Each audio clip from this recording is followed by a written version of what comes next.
Hello, welcome to Crucial Con 2020. Coffin Comics, this is Jimmy Coffin. Joining me today is Winston Dunlop II, the President of Executive Replicas. Here he is. Hello, Winston. How you doing? Hey, how's everything, man? Hey, we're doing great here. So we're in sunny Arizona. Where are you at? You're East Coast? Yeah, I'm East Coast New York, upstate New York. Oh, I should have known that from. You have a. I've been told I have a big accent. All right, I'm not the only one that knows that. Okay. So, folks, Winston is the man who brought us previously. Let me pull this up. So the first ever Lady Death was this the 1/6 scale action figure? Yes, that's the one using the Fission seamless body. Gorgeous. I know that was sold out. It was a limited run. Folks loved that one. We also had the Throne. They were also selling along with that. You also brought us that. That was amazing. I think we have one left somewhere on display here at HQ, and she's sitting there like that. That's pretty amazing. Winston also brought us the La Morta. The funny thing about this is the 1/6 scale one. When we post pictures about this when we were selling it, people thought it was an actual model. It was so realistic that folks just thought, oh, who's that model? Who's that cosplayer? Yeah, Fission did an excellent job on that piece. They really, when I partnered with them, they took a stake in the game, and they put 110% effort into their prototyping and their production. So I was very pleased to partner with them and bring them the license. And actually, it was they were the first ones really using the seamless bodies and revolutionized the seamless bodies. So certain figures, they need to, especially the females, they need to have the seamless bodies. Having a she or Lady Death with a jointed body is not very not very appealing, in my opinion. As a collector, I'm not appealing. So the seamless bodies serve their purpose, and they give the character a more human, more realistic look about them, and they're posable and just feel better than a jointed body, in my opinion. You know what? I just noticed in your corner right there, you have the creature of the Black Lagoon. Oh, yeah, part of my museum, my home museum. I'm also a big creature fan. Oh, yeah. This one. So that is awesome. Thank you. Okay, folks. Also, Winston also brought us, which you might already pre-ordered. The pre-order's closed, unfortunately. We try to push it along as possible. We have the Lady Death action figure. 6-inch. 6-inch action figure. That's right. So we're hoping to get some updates on this one, because folks are just chomping at the bit. What does it look like? What's the latest on this from the factory? Well, we're waiting for the pulls to be done from the tooling, which are the molds. And once they're done, and David Carderas from Loose Collector, he approves them, then we get sent copies of them to see and make sure that they're going to represent the actual prototype. So we're about a week or two away from that, and we're still on schedule for early first quarter 2021 for delivery. Delivery, awesome. That's what we want to hear. Delivery, yes. So first quarter, all right. Just making notes. Awesome, amazing. All right, folks. You're probably tuning in because you want to hear the big announcement that Winston has to make coming up. So we have the first quarter 2021. We have, let me find it so we'll be prepared. I'll let you take it away. What do we got coming up? Well, we got the first ever 6-inch Helwitch figure. Right there. What are we looking at? This is a prototype of the prototype, which has been approved. David and Loose Collectors have worked on this, and they did a phenomenal job. We have a couple of little secrets on the figure that we'll announce later on, but she will be up for pre-order Q1 2021. Whew, that looks amazing. All right, we'll come back to that, talk a bit more. But also the next announcement we have, which is the second quarter 2021 is ta-da! The first ever 6-inch La Muerta figure, again by Loose Collectors and Executive Replicas. Wow. I don't know if I can put those up there. Wow, that is amazing. That is exciting news. I thought, let's see, do I have any? Okay, we got some comments. Yeah, Miguel saying those look sweet. Joe, yeah, Helwitch, into that. Oh, El Presidente of Coffin Comics, yay. Haley Anderson, yay. I know Haley was hoping for a Helwitch. Kind of nice. Yep. All right. Okay, and folks, if you have any questions, just drop them over there, and we'll get to that for Winston. But first, I want to ask him all my questions here. All right, so I guess really I want to ask you about the company itself, Executive Replicas, because you are the president. When did you start? How did you start this company? It's actually looking at the website, seeing all the stuff that you do. It's just like a dream come true. It's almost like you were living the dream, at least my dream anyway. How are you doing that? Oh, by the way, real quick, also a big fan. I love models. I've got my creature box here that was in the office. My first model ever built, this one right here. This is the Polar Lights. Yeah, from the original Aurora molds. Aurora mold, yes. So that's why I'm so excited to talk to you, because I love this stuff. So let's hear about your history here of. First of all, Executive Replicas is a family-owned business. It's pretty much my brother and I, and we've been involved with the company for 13 years. And before that, I worked as production manager for other companies, and I also brokered original collectibles to collectors. So, and I've been a collector since the 1970s. I've been a collector of both comics and toys. So growing up, I wanted certain figures to be made, and I didn't see anything over the horizon that was going to happen. And then Sideshow came out with their Universal monsters. And that gave me a glimmer of hope for these other monsters that were not Universal owned to be made. And again, they were never made. And so I went out there and figured, well, let me go out there, find a factory and get the license and do the production. So we went out there and we got the license from Rainbow Media, and we did the Horror Party Beach and the She Creature statue.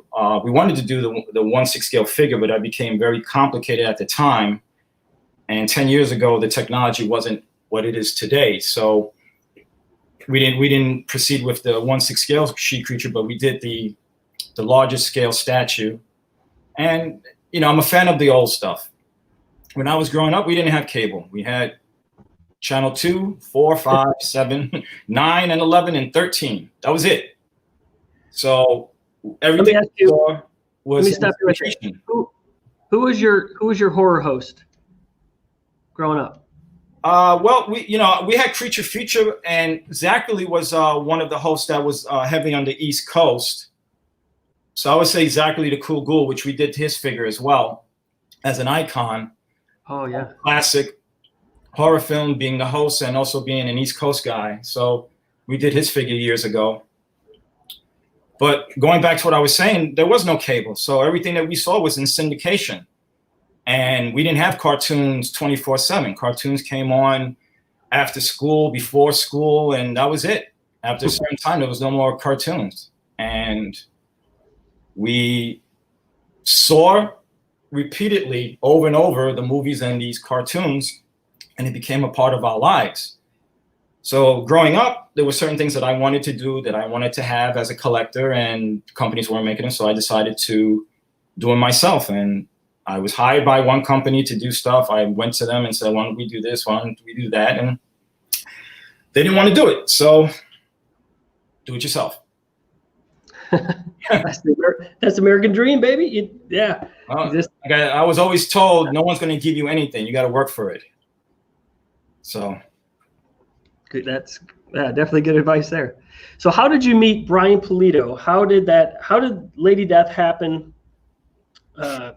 I guess just specifically, yeah, how did we get to the 6-inch action figure? How did we get there? First, I met Brian years ago at a New York convention. And I liked his character because back then you didn't have a lot of independents. You had a few, but not many. Not like it is today. And especially not at the shows. And he had the Lady Death, very voluptuous, skimpy outfit, but it had an appeal to it that wasn't that I would call anything on a negative level. And we started talking, and then I met him at another show, and I just, I got a chromium poster from him of Lady Death with the pumpkin, and a couple of years went by. Now this was before I even got into business. This is what me being the collector / fan stage. So when I got into business, I contacted him and said, listen, I want to do a 12-inch figure of Lady Death. And it took about a year and a half. He was busy doing stuff, and I was doing stuff, proving myself in the industry. And finally, we came to a decision, and he said, "Okay, let's do this," and we did it, and it's been great selling ever since. So, what's the process? So, from start to beginning. So the Lady Death. Let's pull that up again. Oh, let's answer Dylan's question here real quick. Okay. So he wants to clarify the pre-orders for La Morta, second quarter of 2020, or is that the release date? So that's the pre-order. Yeah, it's just pre-order, yes. Yeah, because who knows what's going to happen in the future for when the release date is, but we start with that. Okay, so let's take a look at the image while we're looking at. Okay, so how does this?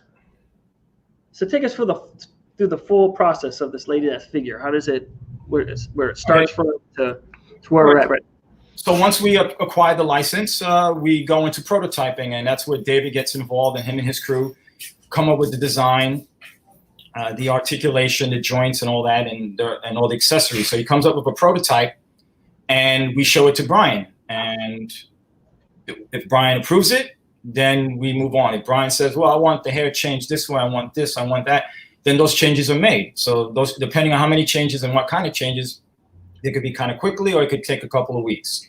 So once everything is approved, then it's sent out to have the molds made off of the master, which is the prototype. And once they make the tooling, which are the metal molds, they pull a casting from it, and to make sure that there was no warping or distortion from copying the prototype to the actual metal mold. And that's where we're at right now. We're waiting for the pulls to be done off the metal tooling to make sure nothing got warped, everything is cool, and all the detail and everything was captured. Once that's done, and again, Brian approves the pulls, then it goes into production. And that usually takes about 60 days for production. And once the 60 days are over, usually production's done. We get an inspector to go there and inspect the production, and then everything is ready to go, ready to be shipped out. So production includes the painting of the figure as well? Yes, it's the casting, the assembly, the painting, the gluing of whatever, however they adhere the outer garment parts to the body. It's they do it at that point, and then they package everything, and then everything's inspected.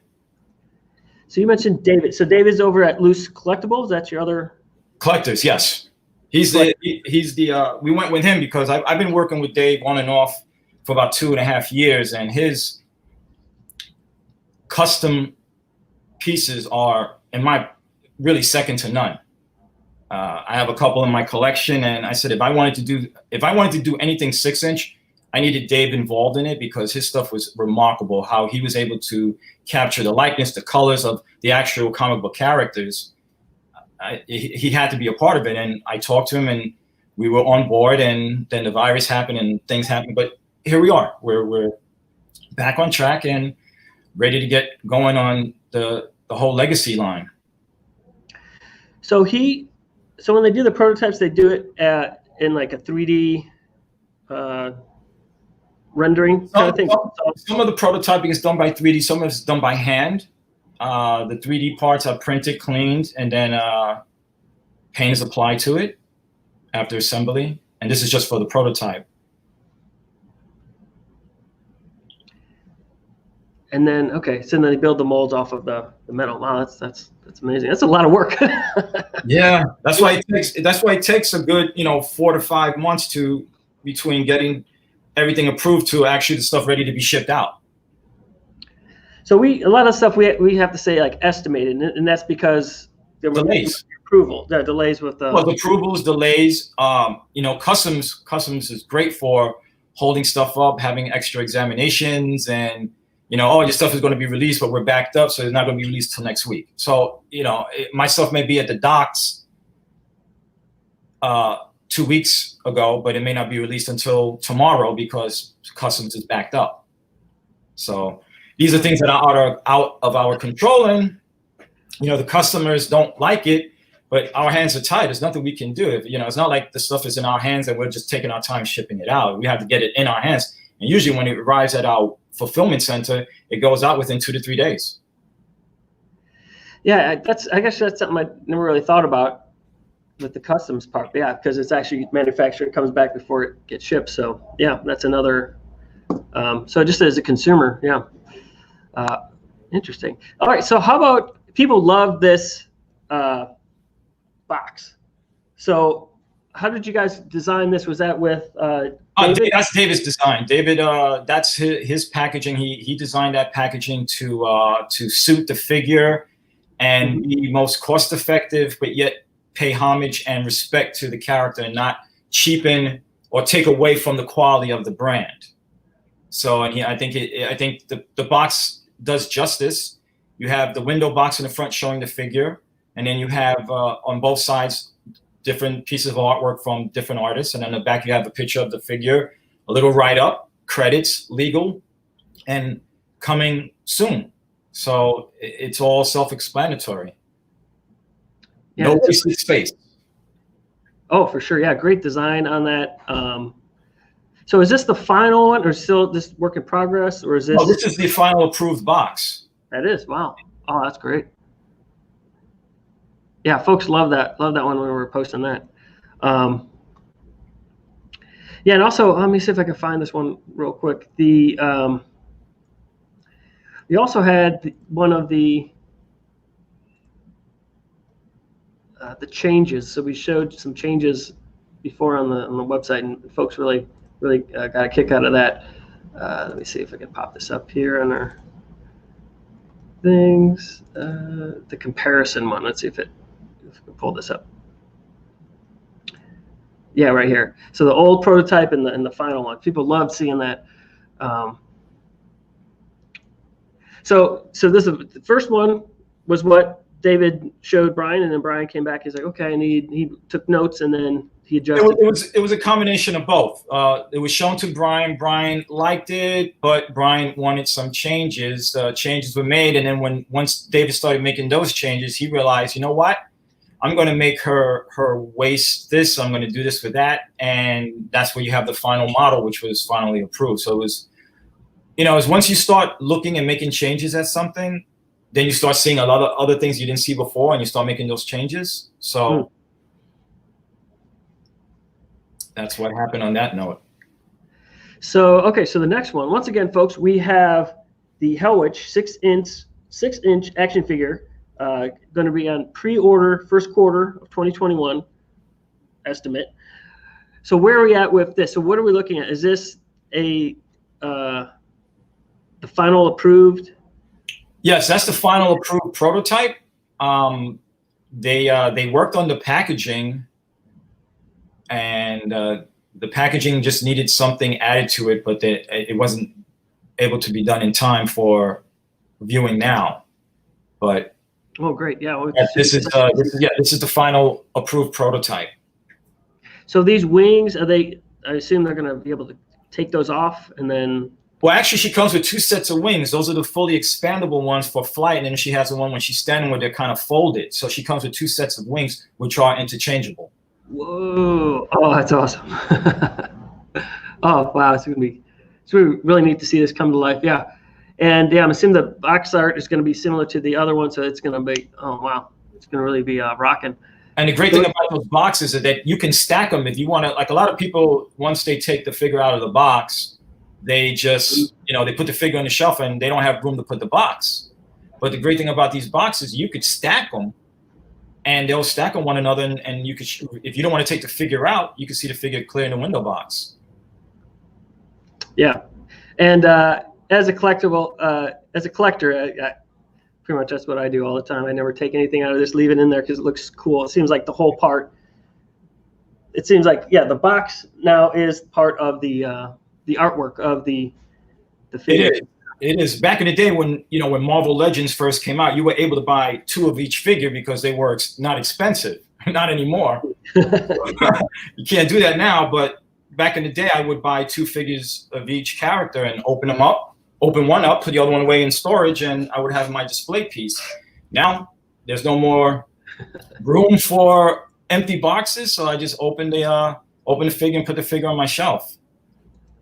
So, I'm on the fence on both of those. Like, I want to see it in the box, but more so, I want them on my shelf. I want to be able to see them next to one another and create a diorama that I'm pleased with. In a box, you can't do that. You can appreciate the whole art form of the packaging and the figure, and that's great. But I want to create a diorama with all my 6-inch figures, and just. Yeah, that's the collector's struggle all the time. Like, not enough shelf space. Not shelf space, not storage space. So it's a bad addiction sometimes. So going back to this image, so she looks like, at least for this one, we know for sure she's gonna have a sword. Looks like. I love that. I love that the see-through green. Yeah, I think if I'm not mistaken, I think that's going to be. It might be glow in the dark. I'm not 100% sure. I think they're trying to make that glow in the dark, but it's definitely going to be that green. Wow. Okay. Fun. This would be fun to see what rolls out on this. And then is that just the flames? Is that the base, or is that just part of? No. There's no base. No, that's just that's just for effects. Okay, just for effects. Okay, awesome. Yeah, looks wow. So stoked on that. Yeah, looks great. So the painting, are these like hand painted, or is it like machines for like? Well, on the prototype, that's all hand painted, hand assembled. Everything is hand done on the prototypes. Oh, so so the Helwitch here, this is not a 3D rendered thing. This is actual hand or. Oh, that's a physical hold in hand prototype. That's not a 3D rendering. No, 3D parts were printed, and that's the physical prototype. Okay, so the same thing with yes. The Lady Death ones. Yes, that's not digital. That's all physical prototypes. Oh, okay. All right. So let's study the La Muerta one here. So okay, looks like we're gonna get her with a belt on there. Do you know if that belt is can take that off, or is that just part of the mold on the? I'm gonna say you probably can't take it off. I was not given instructions of that, but I don't think you could take it off. So no. And then we got some firearms. Do you know if she's going to come up with any other as of yet? No, as far as my understanding and approvals, this was it. There's no other additional weapons. Okay, we'll see. There's still time. So. Oh well, yeah. Anything can happen between now and then. Yeah. Of course. I mean, we have 4 months, so yeah, definitely. Wow. Okay. Exciting. So I also wanted to let's see if we can share this real quick. We can go take a look at your boom. Let's see. Are we seeing it? Yeah, there we go. It's your website. Yeah. I just want to give you props. It's I mentioned this before, but these were awesome. The classic horror movie monsters, the she creature. I love the busts. Where are the busts at? Of course, the Betty Page one's amazing. Julian here, a Coffin, loves Betty Page, so he was freaking out over that one. But the Teenage Frankenstein one, or the Colossal Beast, yeah, she creature bust. Oh, these are so great. And my favorite right there, the Teenage Werewolf bust is amazing. So you decided, hey, I haven't seen these. anyone doing these, so I'm just going to take it upon myself to. Oh well, actually, no. On these busts were actually produced by another company many years ago, and I acquired the license to do them, and I said to myself, why would I do something that's already been done good before? I mean, I really couldn't do any better on a lot of these busts. So I spoke to the owner, and we had an agreement, and we did.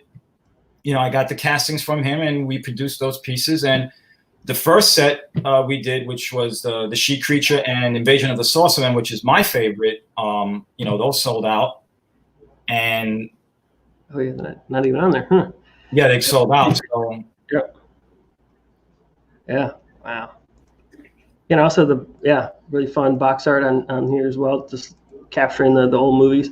Yeah, the old movie posters are great, man. You look at your old movie posters, and not just the horror and sci-fi, but just look at old movie posters in general, and there's just something about them. It was just a feel, the coloring, the richness, the depth of the dark, the gray shadow work.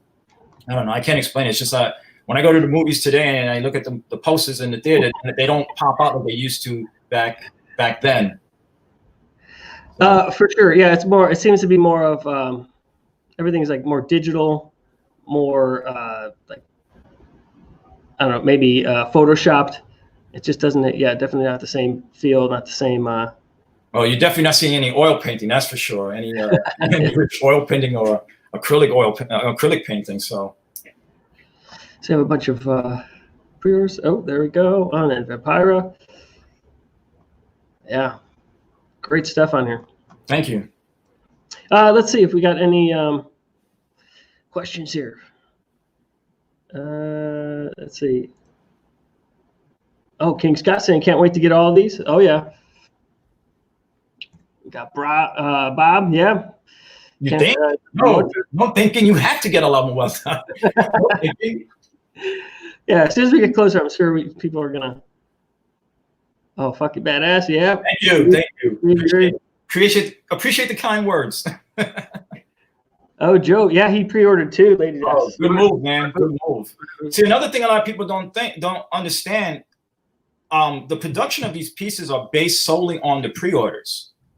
We may order a little bit extra, but once the stuff comes in and they ship out, that's it. It's done, and we won't do another production run. So back in the day when people would, I'll wait, see if the price goes down. That's not happening anymore. These things are selling out during pre-order, and even if we order a little extra, by the time it gets here, they're done. They're sold out. Now, instead of paying the regular retail price, now you're paying double on the open market. So, I always tell everybody, if you think you're gonna want to open one and want to save one, buy two. It's a great investment. Oh, for sure. Yeah, that's a good call, folks, for the Helwitch and Lamar. Make sure to jump on that now. There's not. So I wasn't clear on that. So I didn't know. I thought it was going to be, more open run afterwards. But yeah, so this is the one production. You'll have extra for loss and damage and wherever else, but it's not. It's going to be a real tight. That's it. It's done. So everybody that ordered, they're safe. Yep. So. And Haley, loves your accent. Oh, thank you. Yeah. Let's see, Joker. Oh, yep, he agrees. Running out of space, that is the ultimate. Oh man, it's horrible. That's really one of the most horrible things of being a collector is running out of space, and you have so many pieces that you really, really like, but you don't have the room to put it. Then you have to start sacrificing which is the one you're going to put away or put in a box someplace. So that's a horrible feeling, man. Yeah, I always call it. It's like at home, have it like my little museum of stuff I want to display, and then here, luckily, they gave me a nice big office here at HQ, so I can display a lot of my stuff up there. Take over. So that's very lucky. Let's see. Let's see. Does more to come with those pistols, or come with anything hidden, like more guns? So like you said, as for now, that's all we have. That could change again between now and then. As you saw in the pictures Jimmy showed, how they change from the first version of Lady Death to the final proved one. It's a big difference. So, this is the first go around, and we'll see what happens as far as accessories are concerned. And then, and the CMS figures are fixed PVC coming. I don't know if we can. Nothing's confirmed yet. Let's say that. No, on the 12-inch, nothing confirmed yet. I don't really do on the PVC. Are you talking? I'm not sure of the question, because are they talking a figurine statuette, or are they talking the 6-inch Lady Death that we're doing? Because those are plastic pieces, so I'm not really sure of the question. But I'm going to assume that if they're talking like a plastic figurine, like a statue, but made out of vinyl or plastic. As of right now, I don't do that. I don't do those type of productions. I do the action figures and statues. Oh, okay, Williams again. So wants to know when that Helwitch is ready for pre-order. So what did we say again? It was first quarter 2021. 21 bracketed, estimated. All goes well. Let's see. Oh, Haley once again. Interchangeable wings are great. I'd also help if these peeps are limited in display room. That's right. Yeah. So she knows the problem with displaying the stuff. Yeah. Francisco say I'm geeking out. Hey, what do you do? I work for Coffin Comics. Come on. Let's see. Alex, so fierce. Yep. Oh, here's a good question. Credit given to the sculptor. Their logo's on the box. So you can't get any more credit than that. And then that's David Luce. David and his team. If David gives his if there's an individual sculptor working on this and David wants to give the credit, that's between him and his crew. But the company that's responsible for these prototypes are David and Luce Collective. Luce Collector. Okay. Oh yeah, so it's multiple folks. So it could be, like you said, it could be multiple. Right. I don't know that. I don't know. But yes, I was from the very beginning. I was always very headstrong on wanting to give credit to sculptors. So when we first started doing our first couple of figures, we gave credit to the sculptors, and a lot of companies weren't doing them at the time. You're talking 15 years ago. They weren't. 12 years ago, they weren't giving sculptors credit. So unless the sculptor was part of the company. So yeah, that's a shame. Oh, okay. So Bob, another question here. What is the timeline from idea, concept, production, delivery on average? What is that again? On average, I would like to say 6 to 8 months on an average. It all depends on how quickly we get the prototype approved. I've worked on prototypes where 6 months went by and changes were still being made to them. So it all depends on, once it's approved, then we get a strong production timeline. But it's that approval rating that could take a while.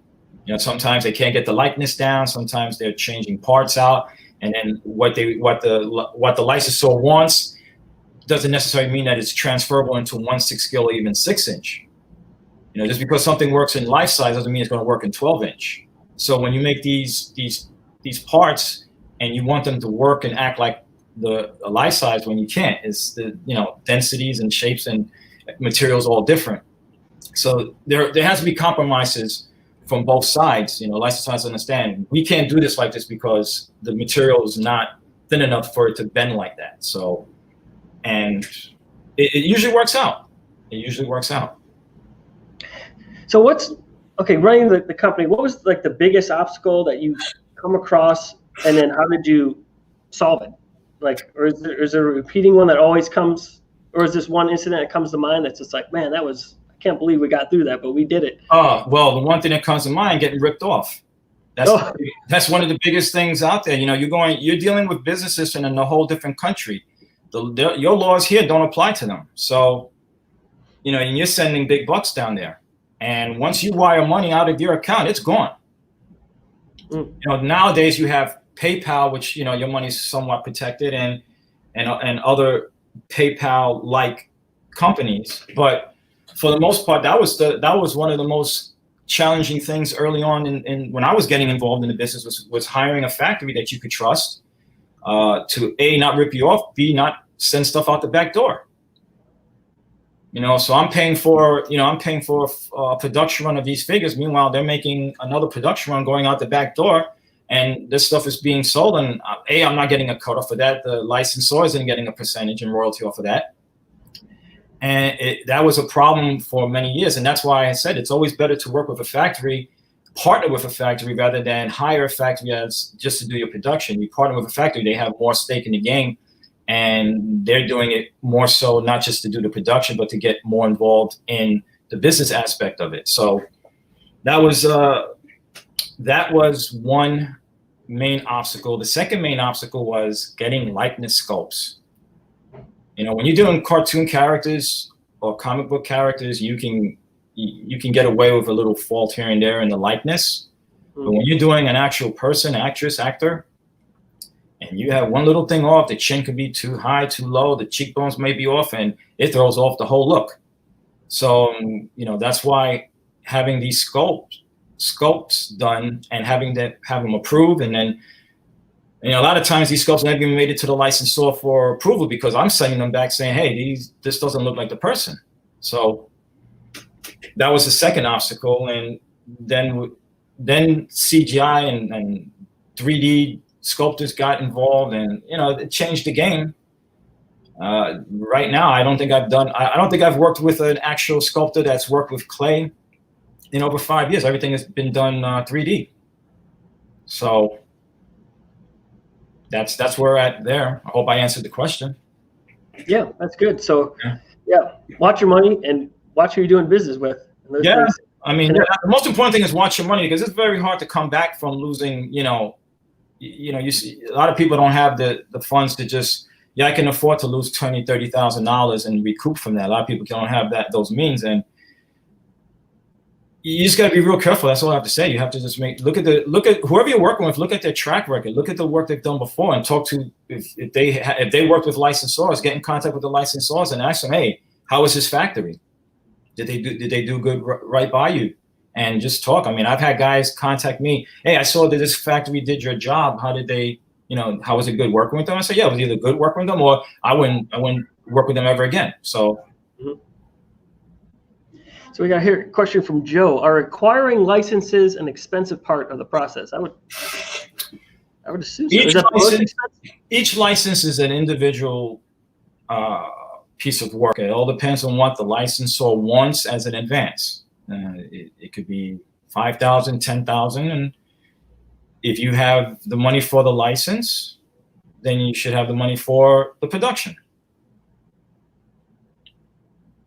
It all depends. I can't give, I won't indulge any information on exact numbers, but they vary from licensor to licensor, and it could be somewhat expensive depending on what the property is. If you're dealing with a big studio property, yeah, it's going to be very expensive. Did you ever found that number and you're like, nope? Oh, absolutely. I laughed at some numbers that they wanted, and I was like, you're crazy. And I just walked away from it, and nothing. And since then, I haven't seen anything done for that property. So, let's price themselves out. And we got a question here. Where are the figures made, if not here? China. That's where everything is, right? Pretty much, yeah. Oh, believe me, I tried to get a factory up and going a couple of years ago in the United States, and it was just nothing but problems after problems. So, we gave up a lot back in the 60s and 50s with mass production going to China, but we gave up even more when we started giving our prototyping to them. We should have kept the prototyping here, and right now the prices aren't. A lot of people are saying, oh, they're not cheap. China prices are not cheap. You're paying good money for prototyping and stuff, not like it was 15 years ago. It's a big difference now. And they had the Union War, and they got unionized, and with that comes more money being paid to them, which means the factory wants more money, and that means who pays for that cost? We do, and hence the customer does. So that's why everything is shot up. 15 years ago, a Marvel Legends figure was, you could go to KB or Toys R Us and get a Marvel Legends figures for $5.99. That same figure, probably even less material being used, because back then they used to have the huge dioramas for the base, and that used up a lot of plastic, and you still were getting that for $6.99. That same figure is now $20 easily. You're not using more material, you're using less material, but those changes put a cost on everything. So The inflation of collectibles. Wow. Yes. All right, looks like we got 5 minutes left. Let's recap for everyone here that's joined us near the end. We have the update for the Lady Death 6-inch figure. So we're still on, what do you say, delivery on Q1 is what we're looking at? Yes, Q1 delivery, yes. Q1 delivery of 2021. If all goes well, that's estimated because the world is a very strange place these days. A strange place, to say the least. And okay, so then we announced earlier that we have the Helwitch 6-inch figure coming out for pre-order starting the first quarter of 2021. Estimate as well. I'm super excited for this one. Looks great. We found out too that these wings are gonna have 2 sets of wings, one collapsed and one open. So that's gonna be really neat. And then we also announced that the La Morta 6-inch action figure is going to be coming out for pre-order second quarter of 2021, estimate in brackets, and with her action-packed firearms and her arsenal. Sorry, wrong. Her arsenal. Yes. Oh man, looks great. Can't wait to see more of that as you get going. Great. Let's see if you have any more questions here before we wrap it up. Oh, here you go. All the characters that you've done. What is your favorite character? You don't have to say a Coffin character. What your personal favorite? I know you love the sci-fi and horror. I would have to say one of the most proudest pieces that I've two of the most proudest pieces would be, number one would be the Rocket Man from the 1950 serials. Yeah, that was one of my favorite characters as a kid growing up. And I had to make a figure of him, and the George Wallace version I did, and I'm very proud of that piece. And I'm also very proud of my 2001: A Space Odyssey line. Oh yeah, very iconic and very. Well, everyone knows that. That movie holds a very certain place in my heart as a sci-fi, I guess you'd call it geek, and just being able to work with the surviving actors and to actually do that was really one of my dreams come true. I mean, I had a goal going into the business. I said, well, I'm going into this business I want to do these certain productions. And I have to say, out of 5 of the pieces that I wanted to do, I think I got 3 of them. And one was Lost in Space, the Lost in Space line.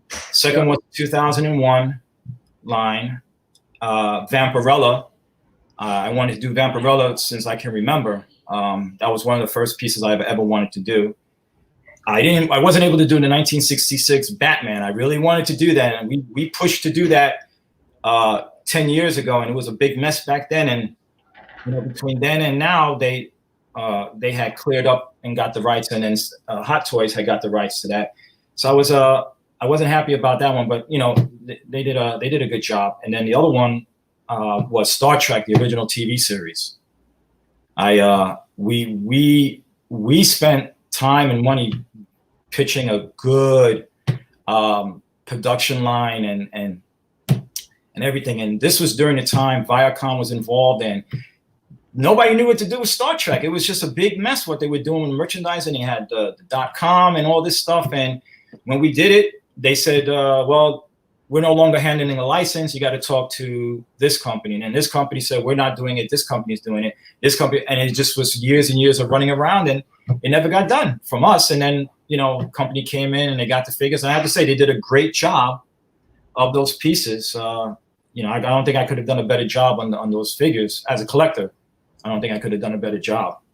On the packaging, I could have. I wasn't too happy about their packaging, but the figures were great. The likeness were great. The accessories were great. And yeah, so 3 out of 5 is not bad for that wish list to get done. So yeah, not bad. Congrats on that. That's great. Right. And speaking of the character or the figure and the packaging, for me, those are 2 things together. If you can get those 2 matching, like you did on the Lady Death, those 2 things together for me is just that's the sweet spot. And we gotta have peanut butter and jelly. Right there. Well, it's a piece. It's an art form as a whole. You know, it's as a package and figure, it's a whole piece of artwork there, and then you could separate the two and take the figure on. The figure is another piece of artwork on its own, but together they are very important. I mean, it's the time and money that goes into packaging is something you're like, wow, I didn't know that much money and time went into designing the packages, because you wanted to represent your figure on the quality of the figure. So if you have a high quality figure, you want a high quality box to representing and complement the figure. So, you know, that's another cost that goes into the packaging. And, you know, a lot of times you're not able, especially with the 12-inch, it's very hard to display the box and the figure. So a lot of times you spend that time and money on doing a really good packaging, and it goes in a crate somewhere or a plastic container somewhere because people don't have the room for it, and the figure gets up. But that's, you know, you have to do that. You have to present the figure as best as possible. You know, if you're doing this, you must represent the figure at its best, and the packaging is a crucial part of that. Well, I hate to say it, time is up. Oh, that's it. I'm having a great time with you, Winston. Thank you so much. Jimmy, thank you so much, man. Yeah, I know you're super busy, so thank you so much for coming out here and talking to Sworn Nation, the Fiends, everyone here at Coffin Comics. We really appreciate you taking your time in your busy day to come talk to us. Hopefully we can do this again as we get closer to Helwitch.